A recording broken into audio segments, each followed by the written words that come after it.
Alright, okay. Alright, I want to check this video out. Oh, we'll start again. We'll start again, boys. We'll start again, okay? I want to check this video out from Ryuku Sensei. Great content creator. Chill dude as well. We watched his previous video when he spoke about his fears for Rinascita. You know, we went through a bunch of different things, but it was mainly a tonal issue in regards to he thought it was probably too early to be switching to this, what he thought was going to be the tone that was coming in Rinascita.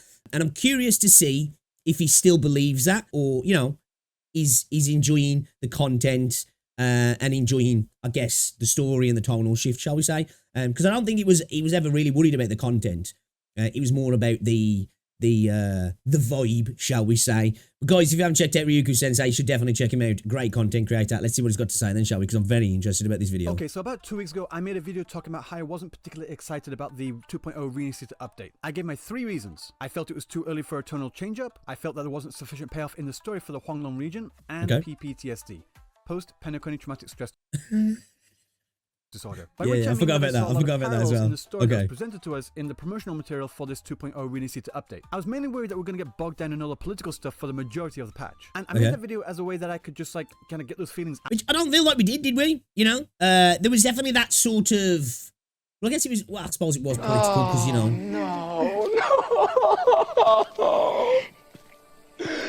No. The timing. I don't, you know, obviously you can argue that the, I guess, what's the word, the religious aspect is a political aspect, you know, religion and politics are very closely tied a lot of the times, but I don't feel like that was a heavy part of the story, right? You know, it doesn't feel like that was a heavy part of the story personally for me. Obviously it was the overarching tone of the story, but it didn't feel like it spoiled the experience, which then again though, I don't mind political turmoil and intrigue in my games as somebody who's a fan of things like Metal Gear Solid. You know, if it's not like on the nose and done in a really crappy way of trying to insert things from our world into it in a ham-fisted way, I don't mind. I honestly don't mind. Out there and just move on and go into Rinascita with a blank slate. And this is what I said at the end of that video. I want to be proven completely fucking wrong. That is the one thing I want the most. So, okay. Oh. Well, we're waiting. Love that film. Yeah. Not perfect by any means, but pretty damn good. Yeah, that's fair. The game isn't perfect, you know. It's definitely not perfect. No game's perfect. I'm glad. Let's let them cook. Let's get them cooked. I'm really interested. Great even. With the sheer size of this update, it'll be difficult for me to summarize everything, so I'm going to go through it all bit by bit. Starting with story. The prologue as a whole was okay. The scene with the narwhal and Brant was good, but I gotta be honest, when we got to the island and there was that religious pilgrimage thing scene there, I started to get a little worried that that was what I should expect from the rest of the story. Luckily, it didn't last too long, and it did its job in setting up a good bit of foreshadowing for the plot points later on. And after this, I don't want to jump into spoilers for those who haven't played it yet, so I'll keep it... Okay, so yeah, I agree. It was there, as I said, it was like this overarching part of the story, and we hit on it throughout the patch anyway, but it didn't, like I say, again, it didn't feel like it, like, inserted itself too much in the overall tone of the story, in my opinion. I really enjoyed it, actually. I know it's tropey, I know it is, you know, the whole idea of, like, a religious order, church bad kind of things, you know, not necessarily following the wants of the deities that they're proclaimed to do so. You know, we've seen it all before, but, you know, it felt good, man. It felt good. Short. The rest of the story kept my interest and was paced well. There was only one particular part that I felt was boring, which was ironic considering the location we were in. It was near the beginning of Act 3, not the very beginning, that was good, but just after we beat the boss and we went to the other location, I got the point of why we were there in the first place, but it just dragged on way too long. Going on a fetch quest for 3 items which we got very easily by talking to a few NPCs whose names I've already forgotten. Okay, that's fair, that's fair. Also, there was a dance sequence in there which had a few quick time events which felt out of place and pretty forced.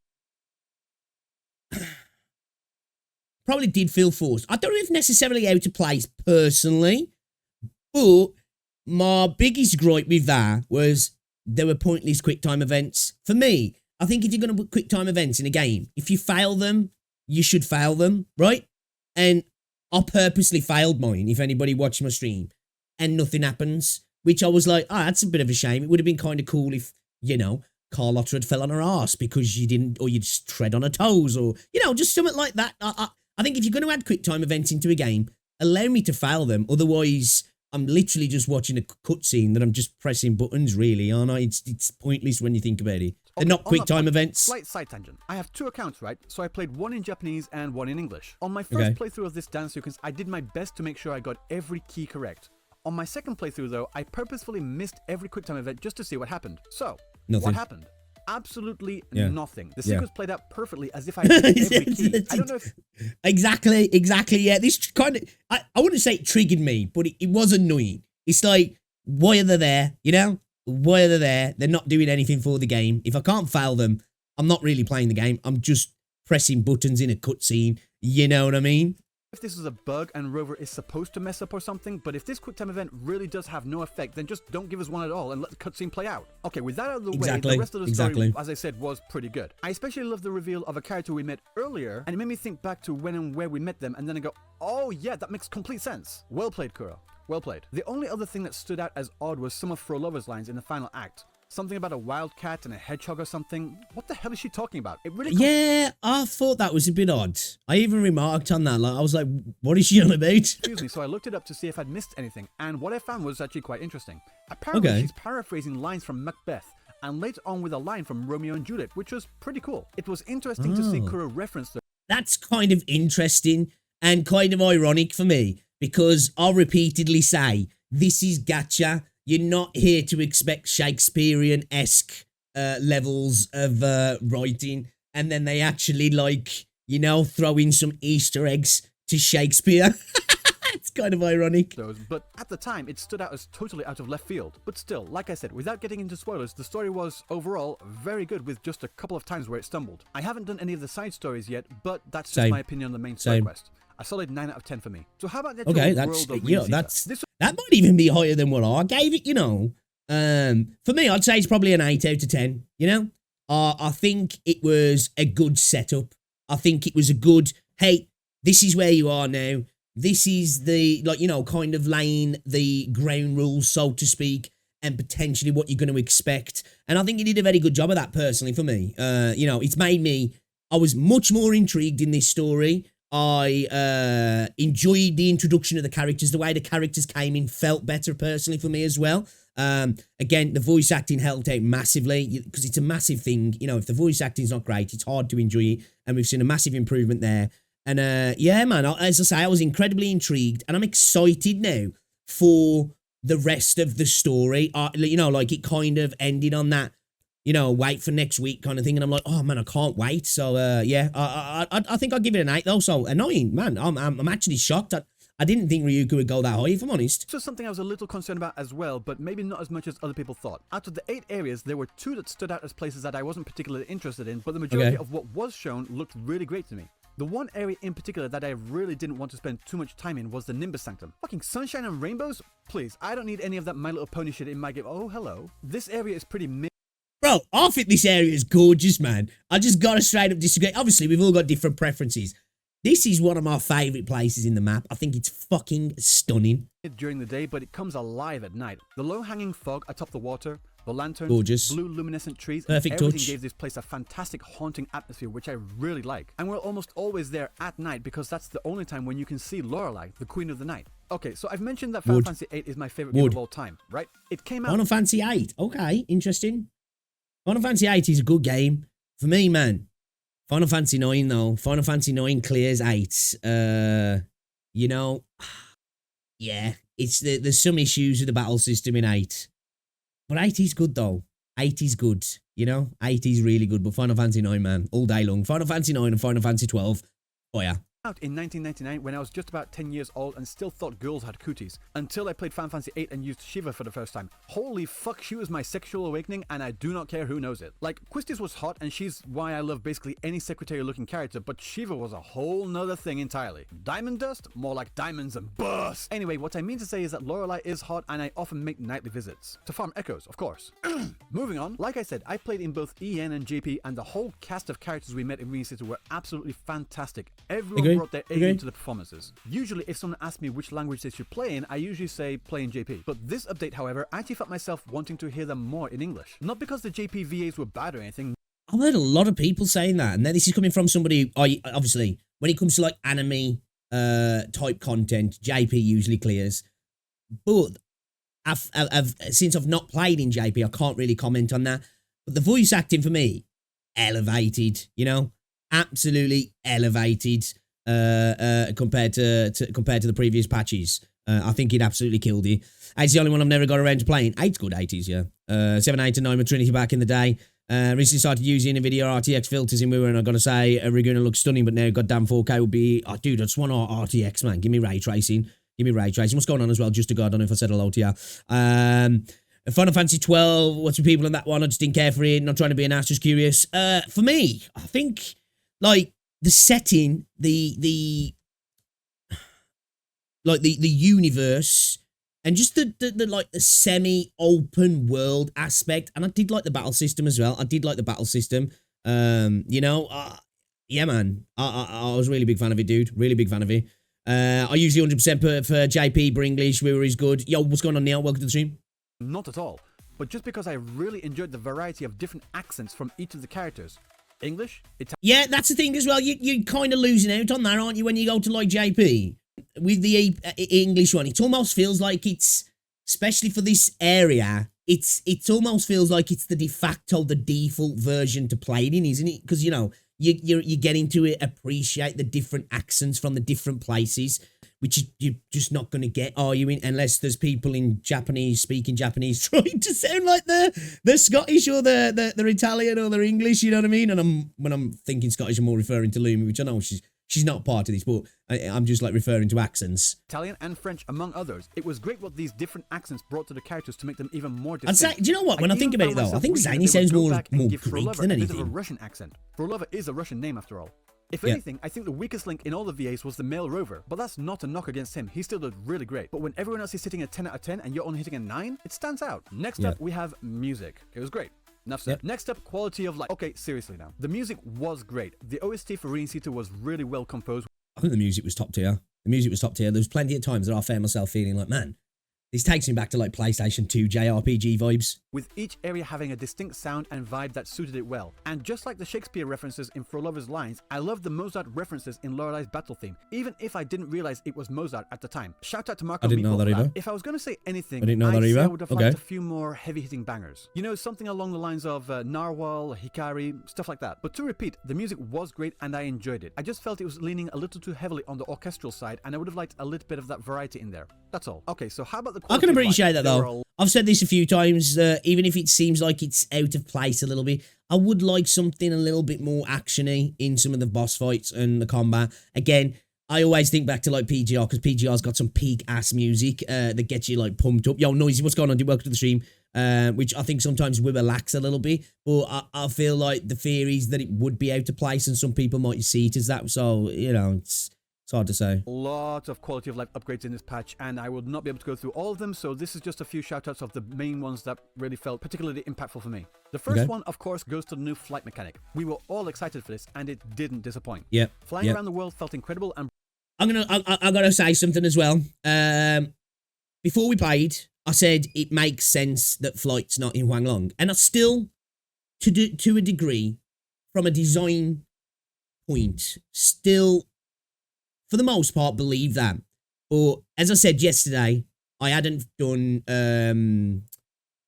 finished off the Inferno Rider and the Impermanence Heron holograms. I'd still got to do 6 in them. For some reason, I just hadn't got round to doing them. So because I didn't stream yesterday, I took the time and I was like, right, let me just go. I'll do my dailies and I'll go finish those 2 off. And I went and finished them off. And just like wandering back around Huanglong again, I was like, you know what though?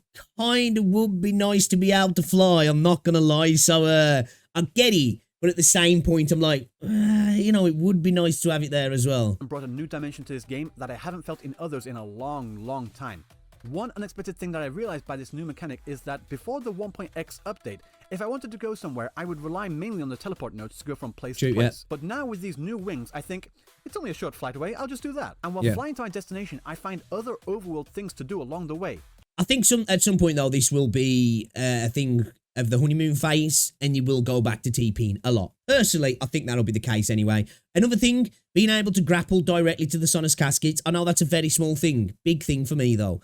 You know, just being able to grapple to every single one instead of having to, like, you know, jump up and jump off things and climb up on something and then jump and grapple and, you know, get yourself up high enough or whatever it is, just being able to directly grapple to them. I really like that. Chests, challenges, puzzles, etc. that I might have missed if I had just teleported. These wings True. make exploring this new map a whole lot more fun, to the point where I barely even use teleports anymore. Another thing I really appreciated was the shortcuts for Echo, Lock, and Unlock. Yes, the yeah, less I like that as well. my mouse to navigate menus and systems, the better. Also, the new synthesis and conversion system is a godsend. Thank you. And for those of you out there saying HStar did it first, I don't give a fuck who copied who, as long as they copied the good stuff.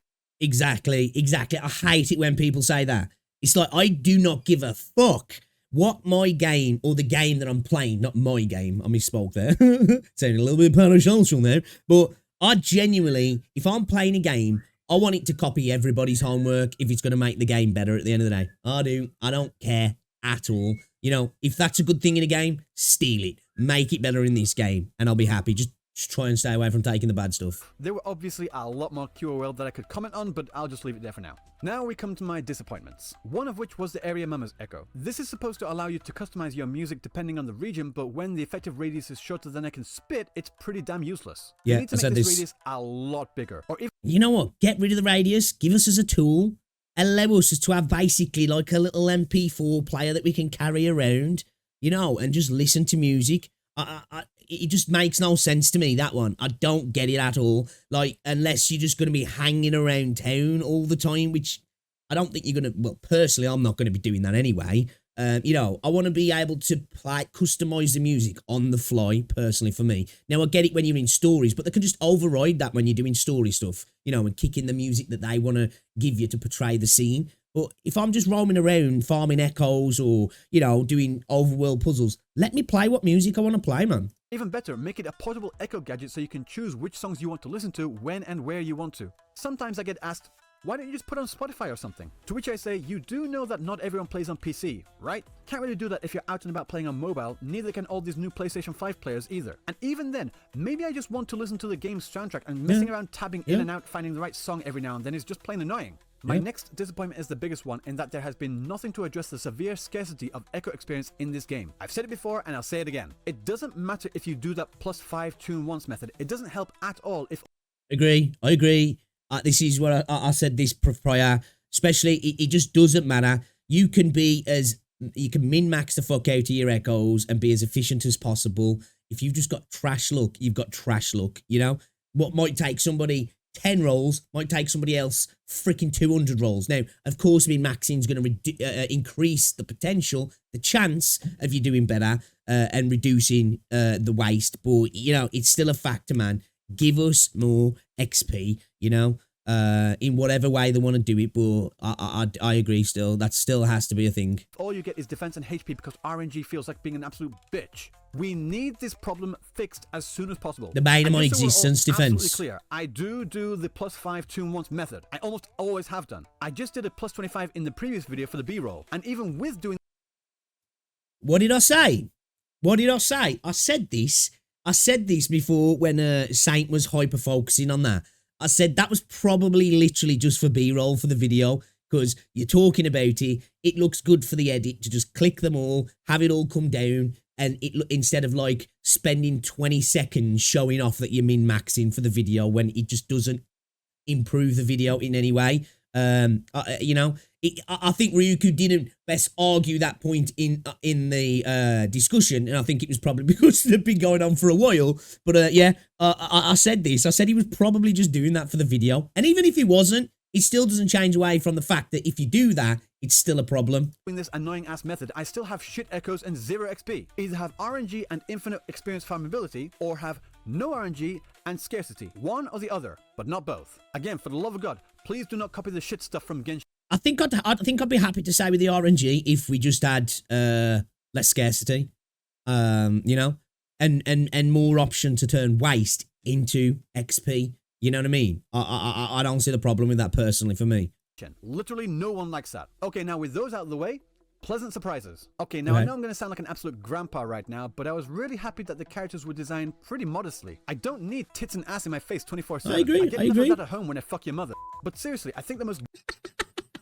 I agree still. I agree because You know, I've got my Gooner games. I'm a Gooner, man. I will goon all day. Christ, you saw me when we saw Zany. I was all over that shit like a rash, you know. I like that in ZZZ. I'll play a bit of Snowbreak from time to time, you know. I love a bit of Gooner stuff. I do. I really do. But I also like well-designed characters as well. And that's what we're getting in boatloads, in my opinion. But hey, I don't mind some titties and ass now and again, but just, you know, give it a nice balance. Give it a nice balance. Goonery character we had was Zany, and she was the one that was most covered up. Kuro, more of this. And no, I don't mean more covered up. I just mean... I said this before, man. I said this before. You know, sexy isn't butt naked, man. You know? Sexy is, yeah. So yeah, you don't need a character's titties like falling out of a bikini to look hot. You know, to me, hey, you know, it's Gooner, but I'm not into that stuff when like literally the characters have got like insanely big tits that are exploding out of the bikinis. It just looks a bit weird. But yeah, dude, hey, look, I'm a goon, man. I was gooning over Phoebe, so come on. Hopefully, really well-designed characters. I might regret to say that, actually. I might regret to say that. Instead of just relying on tits and ass to make money. Not only the designs, but the way that they were presented was very well done, and we didn't have an incessant amount of rover-glazing either. Characters were kind and cordial and treated us with respect, and that's literally all I wanted. And I think that's about it. For now, anyway. Not a perfect update, but it was pretty damn good. I'm really enjoying flying around and exploring this new region to find out everything that it offers. I have a few ideas for what they could implement in future updates, but I think I'll save that for another video. So having said all this, I'm really glad that Kuro proved me wrong. That's literally what I was for the future, lol. She's an adult, right? She's an adult. I fucking hope so. I hope that Kuro continues this trend of fantastic updates. So guys, that's what I think. What about you? Let me know down in the comment section below. And if you like this video, don't forget to hit that like button. I'm working on a What Does Japan Think About Rinascita video right now, so make sure you're subscribed if you want to see that. So until... Okay, I'll be interested to see that, actually. You know what? I'm really happy that he enjoyed it, because he genuinely seemed a little bit, you know, I don't want to say, like, depressed. Like, obviously, I think that's too extreme about a video game, but it definitely did seem that he was worried about the tonal shift in the game, and that it was going to take away a lot of his enjoyment from it. So I'm glad that it didn't do that for him, you know, because again, for me personally as well, I think it was great. I love the update so far. I love the tone of Rinascita personally. I think it's balanced just right. I think you've got dark, foreboding areas contrasting with some quite gorgeous, you know, bright areas. I think it's done just perfectly, in my opinion, in regards to design. For me, you know, I think they did the story well. The characters were all introduced well, in my opinion. The voice acting was great. I love the character design. Yeah, so overall, I agree with pretty much everything he said in this video, if I'm honest. And I'm happy to see that it didn't disappoint him, avoided his fears coming true. But guys, if you haven't checked out Ryuka, you guys have probably checked out Ryuka. He's absolutely killing it recently with the uploads. His views are absolutely insane. So go check him out. Go show him some love. And yeah, man, hopefully you continue to enjoy the updates, Ryuka, man.